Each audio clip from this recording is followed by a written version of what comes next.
Megadeth frontman Dave Mustaine singled out his signature spider chord technique as one of the key elements to recognize his work in Metallica. He gives examples of how he introduced them techniques for writing songs with Metallica, telling Matt Pinfield, "Wake Up Dead is a song that has my personal favorite guitar solo in it. Whenever we play this I get really excited. And every single night I swear this happens, I get excited and I get halfway in the solo and I forget where I'm at. And it's one of those solos where you're going. So this song, we have a love-hate affair. And there's a part in there. I invented this one thing. I was really lazy at guitar and I thought that when you're jumping power chords you have to lift off this chord. No matter how elegant you are, there was a little bit of time in between. So I thought I would just drop these two fingers, the second and fourth finger on the fretting hand, when it's still sustaining. There's no loss, there's nothing there. And I figured it kind of looked like a spider. So I called it a spider chord. And we did that in Metallica a lot. As he plays riff from Ride the Lightning, you know that riff, right? And then in Wake Up Dead. That's a spider riff. So that's shown up in Megadeth songs and Metallica songs and that's my part. So if you heard it in a Metallica song, you know I wrote that song. Dave Mustaine was recently asked by Metal Hammer to share his thoughts on the latest Metallica album Hardwired to Self-Destruct. The frontman noted, "I've always been able to appreciate the talent in Metallica. Every band has its strengths and its weaknesses. Personally, from everything I've heard so far, I think the new album is a good one. I hear that a lot of people have been making comments about Kirk Hammett and Rob Trujillo not writing anything on it. But sometimes that's just unavoidable. I guess I would have loved more writing from both those guys, because I loved Infectious Grooves and Suicidal Tendencies and I always loved the lines Kirk wrote with Exodus, but that's the way the cookie crumbles when you're in the studio. The best songs make the cut. Everyone wants to pick the best things. When it comes down to critiquing production stuff, it's kind of a personal thing. One man's trash is another man's treasure. For example, I know a lot of people really dig Rick Rubin and the way that he produces stuff. While I respect Rick tremendously, I do think that what he does with bands like The Cult really works and then when he does stuff with metal bands it doesn't necessarily translate in the same way. Hardwired is definitely a different sounding record than, for example, Saint Anger, and it sounds pretty good to me. I know it took him 8 years to make this record so I'm glad for them that people are digging it. It's a small community, you know? What did you think about Metallica's Hardwired to Self-Destruct? Tell us in the comments below. There has always been controversy over who is, or was the best Megadeth guitarist, but with Mustaine he is pretty clued up on it, as he ranked them all in a tweet not so long ago. As you can see, the rundown doesn't feature Megadeth's original second guitarist Greg Handevidt, who was in the band only in 1983, nor Slayer's Kerry King, who spent a brief period in the Death Fold during 1984, but does include Mike Albert, who performed as a touring member and temporary replacement for Chris Poland in 1985. As Kiko is the number one in this list he did have some great things to say about him in an interview explaining to Rev 96.7. "I've been really fortunate to play with many great guitar players, but Kiko, every day, it's just a new experience seeing how deep his knowledge of playing is. Some other guitar players I've played with were really great at what they did, but their depth was only in one genre. For example, Chris Poland is a remarkable jazz player, and I had to kind of teach him metal, because he didn't know anything about it. And Marty was very much into metal but also had a lot of Middle Eastern playing styles. Now Kiko has metal, he's got bossa nova, he's got classical, flamenco, so many other different styles, the possibilities are endless. And I think that's evident on this new record, Dystopia. The guitar playing went up considerably from the last record. Who is your favorite Megadeth guitarist? And would you agree with Dave Mustaine's opinion? Tell us your thoughts in the comments below. Dave Mustaine says that his initial vision for Megadeth was to destroy Metallica. Asked by a fan earlier this year on Twitter what his measure of success was when starting Megadeth and what his vision for the band was, Dave responded, "My measure of success was if I ate that day or not, and my vision was destroy Metallica and stop living in a van. Good thing I got over my animosity for leaving the band. I'm glad we reconciled. Where's the big four shows?" Mustaine was a member of Metallica for less than 2 years, from 1981 to 1983, before being dismissed and replaced by Kirk Hammett. He went on to form Megadeth and achieve worldwide success on his own. Mustaine feuded with the members of Metallica for more than 2 decades before finally patching things up over the last few years. He has jammed with his ex-bandmates on several occasions during Big Four shows and at Metallica's 30th anniversary concerts in 2011. He also recently expressed the struggles he had with escaping Metallica's shadow, saying, "It wasn't easy escaping from Metallica's shadow. It takes effort and energy to get a band off the ground, never mind when you have an enormous band stepping on top of your head every time you get above water." Giving the nu metal genre quite a bashing, Megadeth frontman Dave Mustaine noted he'd rather have his eyelids pulled out than listen to the popular late 90s style nu metal, telling Faster Louder how happy he is for the new wave of modern musicians, calling them a new breed of players. With all these new vocal styles, Dave focused on the past, adding, "They had this wave of metal that came through in the 90s, and it was called nu metal. I don't know if you remember it, but it was so bad. I would have rather have my eyelids pulled out."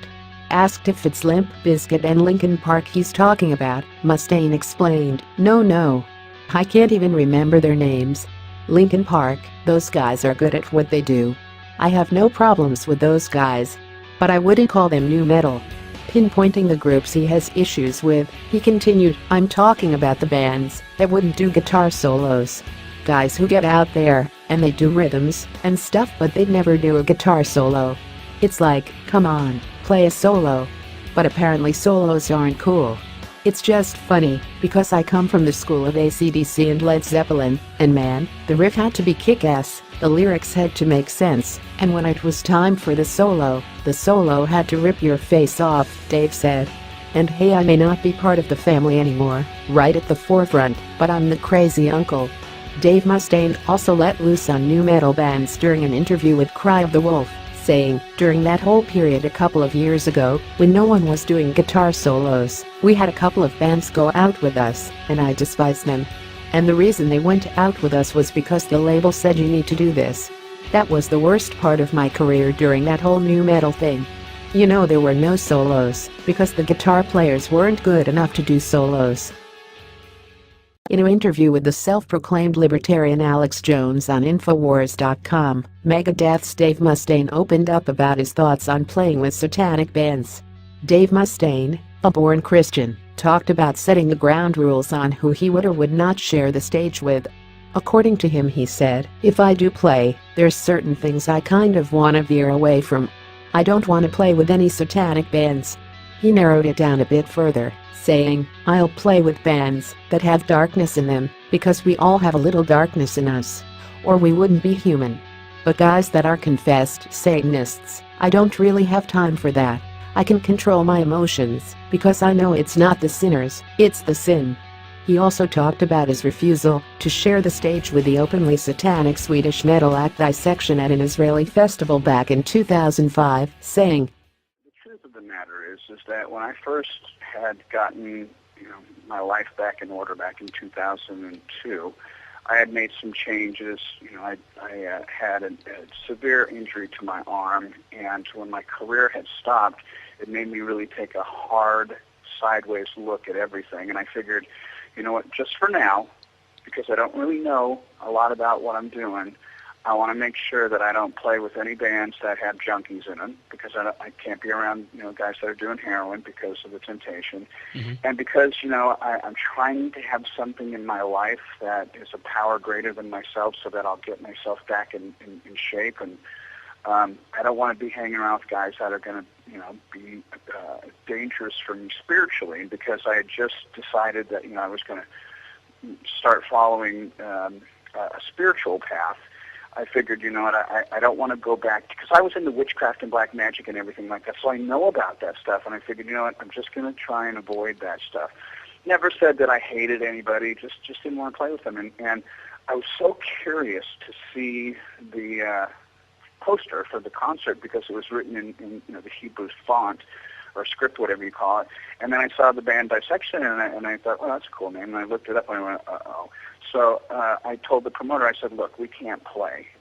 We're not going to play that festival. I never said kick them off. Well, yeah, of course, yeah. That was the promoter's mistake. the promoter kicked them off. And it's hard enough as it is in music to get concerts, so I would never kick a band off one of my shows. I would rather me not do it. And when I said, look, we don't want to do it, they unfortunately harmed that band, regardless whether the guy was a convicted murderer or he was a satanic person. You know, we all have a little bit of darkness in us. Now, I've never killed anybody, you know, killed a couple of guitars, but, you know, I've never killed anybody. And, you know, the sad thing is at the end of the day, the poor guy had committed suicide. So, you know, he was a tortured soul. And I know that for me, the reason that I turned to black magic and witchcraft and stuff like that was I had spiritual abuse and so many things had been done wrong in my life, and there was so much hypocrisy with the people that had said that they were Christians or, you know, whatever, Catholic, whatever, the people in my life. They would say one thing and they would do something else. So I really regretted having spent any time in a church, and I really resented people who said that they believed in God, because you would see them do one thing and then the next day they would do something else, and it's just very confusing as a kid. And I think that's why a lot of us end up, you know, being spiritually misled. Probably part of the reason why that poor chap did that too. But, you know, we were supposed to play a show with them in France, and they didn't get kicked off that show. You know, a lot of stuff went around about another band that had a name that, you know, was kind of offensive to me. But, you know, that's a personal thing. It has nothing to do with the band, their quality of music. Yeah, but you can't expect the producer of a show to cancel Megadeth when it's standing like right opposed to Dissection or Rotting Christ, because like those are little bands and Megadeth is, you know, that's a Megadeth. Huge band that's Megadeth, you know. So I know, but guys, what you got to understand is my heart for those guys has nothing to do.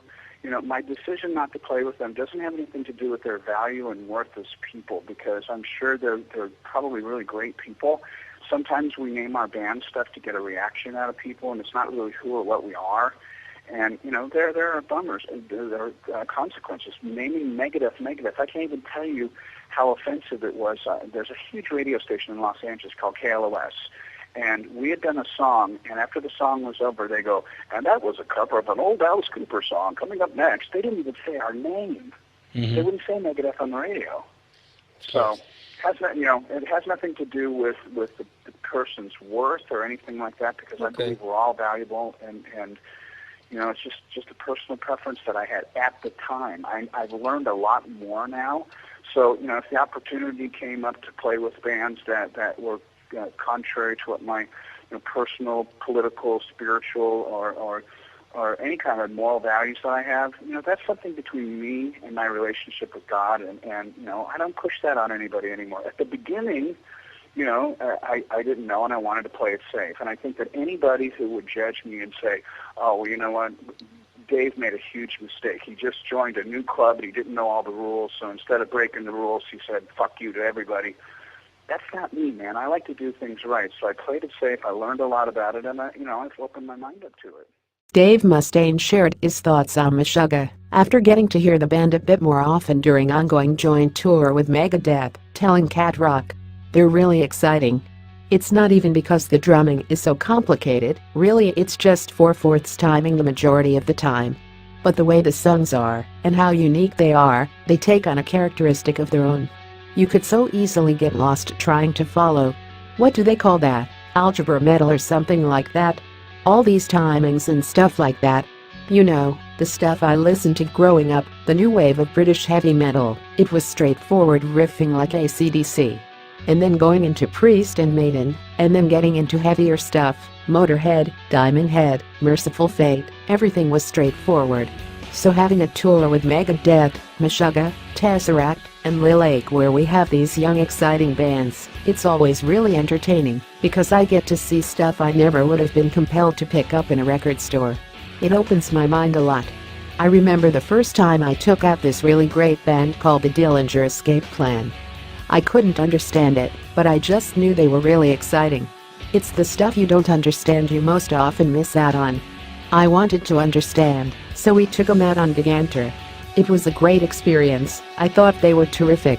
And that was my introduction to that type of crazy, cerebral metal."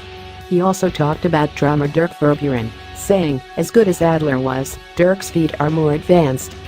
I didn't think that was possible, because Chris is such a great drummer. There's a reason why Chris recommended Dirk, and I love him for that. I think that he's a really solid friend for making that recommendation, cause a lot of guys wouldn't do that. He's a true friend, and I was stoked having him in the studio. Dirk is one of the most pleasant, easy to get along with guys I've ever met in my life. I'll walk up to him, and he'll smile, and lean forward, and pat me on the back. He goes, "How's it going, buddy?" I could say, "Oh man, anything." "Oh, okay buddy." He smiles and pats me, cause he's just a happy guy.